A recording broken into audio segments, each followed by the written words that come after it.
Thanks for staying up later. We continue from Los Angeles. Happy to have Martin Short with us. And the question is this, since we're on in late night. Sure. It really seems like a prescient choice, now that we look back, that Ed Grimley was so obsessed with Pat Sajak. Who would have known that Sajak was bound for such big things? Yeah, it's amazing, isn't it? I don't think that anyone... I didn't. You know, I never knew who Pat Sajak was when I first talked about as Ed Grimley's obsession with Pat Sajak. I just looked through TV Guide. I needed a game show host. And I thought that his name had a funny ring to it. And of course, then he became this legend. It was just before Wheel of Fortune became hot. You'd never even seen Wheel of Fortune at that point? No, I was writing this piece for Saturday Night Live for Ed Grimley because he was going to be excited about being on a game show. And it seemed like it was, the idea of the piece was about, you know, in America, how you can be like a loser, but then maybe tomorrow I'll be a winner. So it's difficult to always know whether you're, and a game show is the one thing that you can suddenly, you know, win a lot of money or go on a trip. So I wrote this piece about Ed Grimley auditioning for a game show. And I needed a game show. And I just looked through TV Guide and picked Wheel of Fortune because the Sajak, it was the spelling that attracted me. And then after it clicked, that became an ongoing part of Grimley's persona. Because Pat would be a decent guy, I would imagine. So have you met Pat? No, I've never met Pat. That's amazing to me. No. I would have thought he would have sought you out. One would think. No, he's been... But that would be his first mistake, right? No, he actually has. I just haven't done his show yet. Mm-hmm. You know, I had that thing to do. But I will. One thing that Ed, one thing that Ed feared in going on the Wheel of Fortune, even if he won, there was a chance he'd be overcome by his own joy and dissolve into a puddle. Joy would be his new middle name, I must say. When did it strike you that there was like a Grimley mania, that this was more than just a funny character, that people were walking around the way they were walking around a few years ago going, excuse me. They were walking around doing feeble imitations of Ed Grimley. I guess, you know, doing Saturday Night Live, you were always aware of what character was being received well because there was a reaction when you did it again. So I think that I had done it once or something, and then a couple of shows later I did Ed Grimley again, and suddenly there was this reaction, so you kind of... The second Ed Grimley walked through the door and onto the set of a skit, people went berserk. Yeah, it was great. It was the greatest kind of kick to get into it, because you're always kind of nervous and wondering if you're going to blow it and forget, you know, what you'd planned to do. But doing a character like that and starting a scene and suddenly everyone immediately liked you, you could barely not do well. Where did this guy come from?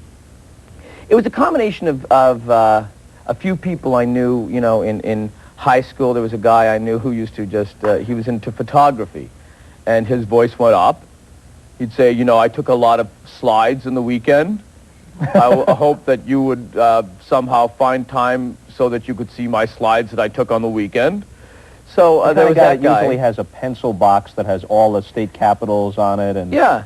And then there was another guy who kind of talked like this, you know, kind of like talk like this, so I kind of combined the voices, and suddenly it was like this, you know. And I was doing it on the stage of Second City, and it was a scene called Sexist. It was about a guy who was auditioning for a job, and a girl was auditioning for a job. They were both auditioning for the same job, and there was one employer. And the employer was Peter Aykroyd, Dan's brother, and this is in Second City, Toronto. And so I used to like slick the hair up a little bit in the front, and then he would say that, he said, boy, last night that hair was, I think it's getting taller every night. So as a joke, I stuck it right up to make him laugh, and the audience laughed, and my instinct is if they laugh, then you just don't change it, you know. In my opinion, you might have a different favorite, but the single greatest one was when Howard Cosell showed up as what, Grimley's uncle or something, or his cousin? He was Uncle Basil or something. And Howard was great. He was unbelievable. Yeah. But, you know, Howard had never seen the character, had no idea what it was about. And, yeah, I'll do it. And so we did the dress rehearsal. And it went, you know, pretty well. And then they changed the audiences. You know, they'd have a dress rehearsal on Saturday night at 7:30 and the second one for the live audience. And we were having notes in between, and I said to Howard, I said, you know, Howard, I didn't really know Howard, but I said, Howard, because someone had told me his name was Howard. I said, Howard, you know, it was great what you did, but, you know, tonight, you know what would be even better, Howard, is, it's Howard, right? I said, if you do the teeth, get your teeth like this, you know? Yeah. And he just stared at me, smoking a cigar, staring at me. And I just stared back at him. So we just stared for a while. And then Bob Tischer, the producer, said, well, anyway, I'm sure it's going to be a good show. So about 10 minutes later, I was in my dressing room, and my dressing room was beside the makeup room. And I heard Howard talking to Tischer saying, I'll do the scene, but I'm not doing the friggin' teeth, okay? And you don't have to do it, Howard. You don't have to do the teeth. The teeth are unimportant. But he got an unbelievable reaction without the teeth, anyway. What do you think it is about Grimley, other than just the absurdity of the character, that endears him to people? Not just makes people laugh, but makes them feel affectionately toward this preposterous character. I don't know. I think it's, you know, he just has these observations based on joy. He's like this adult who's never become jaded by life in any way. He's like a heart attack, someone who's had a heart attack and they survive it, and they're just, you know, filled with, they're smelling the roses for the first time. He's like that. He just hasn't had the heart attack. So if the phone rings, every time the phone rings, he'll be excited. Oh, the phone, isn't the phone decent? There's always such a sense of mystery, you know, which is true when you think of it. You don't really do impressions as much as you create characters. They may be real people, but you don't do impressions the way David Fry used to do Nixon or Frank Gorshin did Kirk Douglas. Yeah, well, no, I do some impressions. I do impressions in characters. I think the characters are probably more rewarding because they're more of a creation. But I've done some impressions in my day. SCTV, we used to do. But when you do Katharine Hepburn, sure, you're doing Hepburn's voice, but you're expanding on that and creating some sort of cosmic Katharine Hepburn. Oh, I suppose. Well, Nelson Hepburn, I would do, which was a second cousin of Katharine Hepburn, hot dog vendor in Central Park. Yeah, and it's odd how one member of a family, no more distinguished than the other by breeding, would wind up a world-famous actress, and the other guy winds up a hot dog vendor. Well, it's life. It's so much. You never know what's going to happen. Heaven's sake, but Nelson's proud of his life. You cut the wieners every day, make sure that they're pure. And then you close up on Saturdays, Sundays are a day of rest. And there's a certain integrity to that. I agree.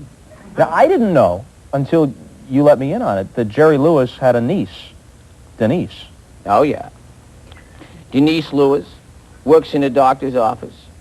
Dr. Harry Goldman, and is a super. She would like she would get a call and she'd say, yes, hello, Dr. Goldman's office. You would like the doctor? I'll see if he's in. Hold on, please. Dr. Goldman! Get that intercom. Not for Denise. You know, it strikes me that with public figures increasingly in trouble, Oliver North, John Tower, Jim Wright, they could all use the services of Nathan Thurm, couldn't they? I know that. Now, Nathan Thurm is actually a character that is very hard to do spontaneously because it's all written rhythms. And the cigarette is essential well, to the cigarette, yeah. You know, Nathan Thurm was always like those, just those liars. You see, you know, Nixon, you know, the former president comes, shoots to mind. There are others. But, you know, that kind of great glycerin on the upper lip and the total denial of just saying, you know, according to our records, your client was there. No, he wasn't. Well, we have, you think he was? It's so funny that you would think he was there when he wasn't there. That's so sad in a way. Oh, we have a picture. I know. and then the ultimate complete reversal. The ultimate reversal would be, I have here, Mr. Thurm, a picture of you and your client with goats, and clearly you're receiving a check that is bribery money, and then Nathan Thurm would say, well, why don't you talk about all the things you've done wrong in your own life? Right. Well, he's cornered. Well, first he'd say, no, you don't. And you'd say, yes, you do. No, I don't. Well, you think I have it right here. Here it is. No, you don't. Yeah, what do you think this is, then? If that isn't a picture of you with a ghost, I then know what it is. is It's a picture of me. Why wouldn't I know it's a picture of me? All right, so you concede that it's Can a you believe picture how of you. boring he is? You concede that it's a picture of you. I know that. All right, and it's a picture of you doing something criminal. No, it isn't. Yes, it is. I know. Clearly it is. According to every statute, it is. You just... Now, when Jackie Rogers Jr. Yes? springs from your head, where'd the seed come from? Who put the seed in there?